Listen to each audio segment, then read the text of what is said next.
In this lesson, we'll listen to 2 stories, we'll talk about the events of each story, and then we'll decide if each story is a folk tale or a fable. Let's listen to the first story. Welcome to the Real Read Kids Corner. Today, I will be reading the story Jack and the Beanstalk, written by Helen Lester and illustrated by Jesus Aguado. Once upon a time, a boy named Jack lived with his mother in a poor little hut. What money they had for food came from selling milk from their cow, Musetta. But when old Musetta stopped giving milk, they knew they would have to sell her. So Jack and the cow hiked into the village. Hours later, Jack returned alone with a handful of beans. Beans? Beans. "You've got to be kidding me," yelled Jack's mother. "You were supposed to sell Musetta for money. Beans can't buy us food." "But the beans are so pretty," said Jack. "This is a mess," sighed his mother. Jack went outside and planted the pretty beans in a sunny spot. He gave them a drink of water. Maybe, just maybe, they would grow. And grow they did. Overnight, the seeds had sprouted. By morning, they had wound into a beautiful beanstalk. How did it grow so fast, wondered Jack. It had grown up, up, up, and out of sight beyond the clouds. "Wowee!" exclaimed Jack. Being a curious lad, he simply had to climb it. Where would the beanstalk lead? He went up and up, higher and higher, until he went beyond the clouds. Ta-da! Jack gazed upon an enormous castle. He saw some creepy-looking signs, too. "Go away! Only giants allowed. Beware, large, hungry beings." From inside the castle, a voice boomed. "Fee, fi, fo, fum, time for Betty, ho-de-hum." On the ground was a little bag of gold. Jack looked left and right and swiped. Down the beanstalk he went with his treasure. The big sleeper surely wouldn't miss such a small bag. At the sight of gold, Jack's mother allowed herself a smile. The next morning, Jack climbed the beanstalk again. "Fee, fi, fo, fum, time for Betty, ho-de-hum." Good timing, thought Jack, and this time he helped himself to a goose who was very busy laying golden eggs. At the sight of the busy goose cranking out golden eggs, Jack's mother allowed herself a giggle. The next morning, Jack eagerly climbed the beanstalk. He wondered what treasures awaited him. Oh dear, he did not find what he expected. "Fee, fi, fo, fum, where on earth did you come from?" "From down on earth," replied Jack. "Well, I came from a beanstalk, which is in earth. You see, I gave it some sunshine and water and—" But the giant was not interested in Jack's gardening skills. He was hungry. Jack, being nimble and quick, hurried down the beanstalk. As the giant followed and was halfway down, Jack grabbed an axe, whacked the beanstalk, and splat. "My toe hurts," whimpered the giant, "and how will I get home?" "I'll show you," said Jack kindly. First, he showed the giant how to water the beanstalk. Together they cared for the plant. It grew up and beyond the clouds. Now the giant could climb home, and Jack brought Musetta back. He returned everything he had taken from the giant. The gentle giant told his new friends they could keep the goose. From that day on, Jack, his mother, the goose, and Musetta had plenty to eat and lived happily ever after. Once in a while, they invited the giant down for a giant feast. These feasts always included plenty of leafy beanstalk greens. I hope you enjoyed the story, Jack and the Beanstalk. Please don't forget to like and subscribe. Take a moment, think about the story, pause the video, and think about the events that happened in the story. Also take a minute and think about, is this story a folk tale or fable, And what's your reasoning for that? In this story, Jack is supposed to go sell the cow and instead gets beans. He was supposed to get money, and Mom is not happy. Jack plants his beans, then the beans grow into a beanstalk. Jack climbs the giant beanstalk. When he gets to the top of the beanstalk, he hears the giant sleeping and sees warnings about the giant. Jack sees gold, takes it, and runs down the beanstalk. That makes Mom much happier when she sees the gold. Jack returns and goes up the beanstalk again the next day. This time, Jack takes the goose that's making golden eggs. Again, Jack returns home, and Mom is much happier than she was about losing the cow. Jack returns again up the beanstalk. This time, he sees the giant. The giant is not impressed by Jack's gardening skills and chases Jack down the beanstalk. As the giant follows Jack, Jack cuts the beanstalk and the giant falls to the ground. The giant is sad and wants to know how he'll get back home. Jack takes the time to show the giant how the beanstalk works, and together they regrow the beanstalk. Jack returns everything that he took from the giant, but the giant lets Jack keep the goose, and Jack is able to buy the cow back. Which is this story?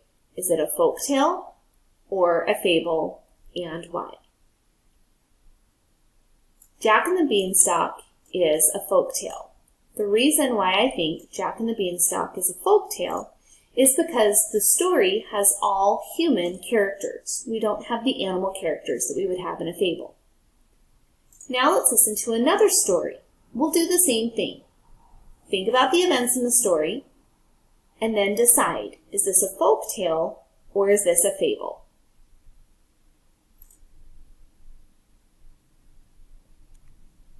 Hi everyone, I'm Miss Fox, and today I'm going to be reading for you the book Chicken Little by Rebecca Emberly and Ed Emberly. Chicken Little by Rebecca Emberly and Ed Emberly. Chicken Little was not the brightest chicken in the coop. He was very excitable and prone to foolishness. One day he was doing nothing, his usual pastime, when an acorn fell from the sky and hit him on the head. Bonk! It knocked him senseless. "Oh my goodness! Oh my gracious!" he exclaimed. "The sky is falling! The sky is falling! I must run for my life!" He grabbed his umbrella to protect his scrambled noggin and ran out into the world without much of a plan. It was not long before he bumped into Henny Penny. Bonk! Whack! "Where are you going in such a rush?" she squawked. "Oh my goodness! Oh my gracious!" Chicken Little panted. "The sky is falling! The sky is falling! We must run for our lives!" "Oh my!" said Henny Penny, and, being witless herself, joined in without any further questions. And off they ran. Still no plan. Do you think that's a good idea to run out without a plan? Well, let's find out. Within minutes, they ran into Lucky Ducky. Bonk! "Hey," he quacked, "why are you in such a hurry?" "Oh my goodness, oh my gracious," huffed Chicken Little. "The sky is falling and we are running for our lives." Henny Penny could not catch her breath, so she said nothing. Not wanting to be left out, Lucky Ducky joined in and off they ran. And still no plan. Momentarily they ran into Loosey Goosey. Honestly, with the names like these, is it any wonder? Bonk! Bonk! "Why don't you watch where you're going?" she honked. Oh my goodness, oh my gracious, rasped Chicken Little. The sky is falling and we are running for our lives. What a bother. I'd better come with you. What's the plan? Asked the goose. No time for a plan, they puffed. The sky is falling. And off they ran. Still, no plan. As it was growing dark, they ran into Turkey Lurkey. Bronk.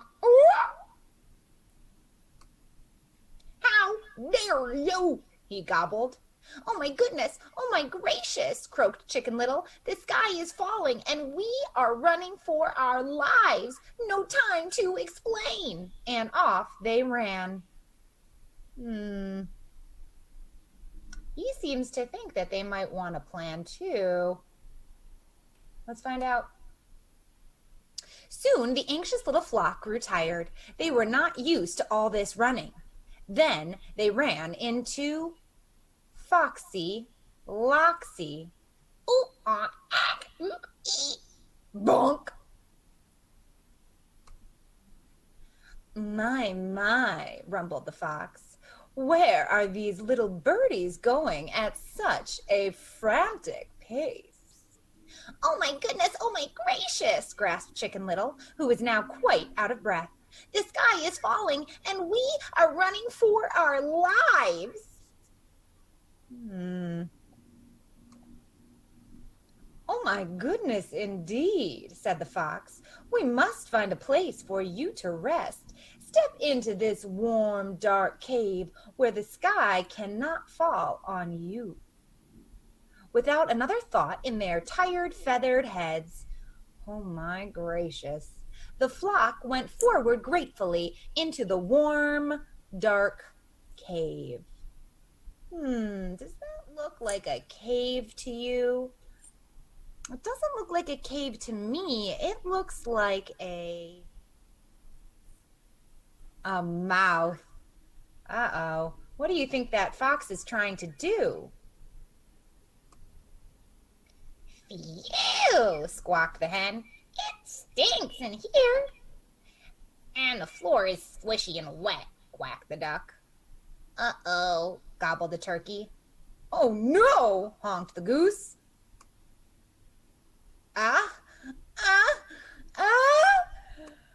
Choo! Who do you think just sneezed? That's right, the fox. And if they were all inside the mouth of the fox, what do you think happened to all of the birds? That's right, he sneezed them all out of his mouth. And away they ran. The end. Well, I hope you all enjoyed today's story time. Remember, if you want, you can always go on. All right, take a minute, pause the video, and let's reflect on the events that happened in the story of Chicken Little. Also think about whether this story is a folk tale or a fable.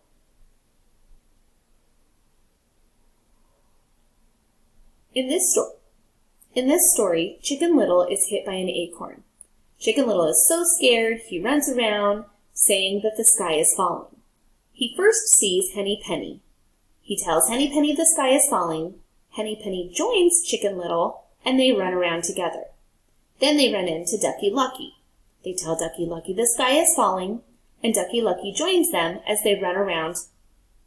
Then they run into Loosey Goosey. They tell Loosey Goosey the sky is falling, and Loosey Goosey joins them. Then they get to Turkey Lurkey. They tell Turkey Lurkey the sky is falling, and Turkey Lurkey joins them. Then the whole group runs into Foxy Loxy, and they explain to Foxy Loxy that the sky is falling. Foxy Loxy offers to save all of the animals by keeping them in a cave, but the cave is really Foxy Loxy's mouth. As the animals are in Foxy Loxy's mouth, Foxy Loxy has a giant sneeze and sneezes all of the animals out, and they're able to run away. Is this story a folk tale or a fable, and why? This story is a fable because we have animals making the actions that a human would take. Great job.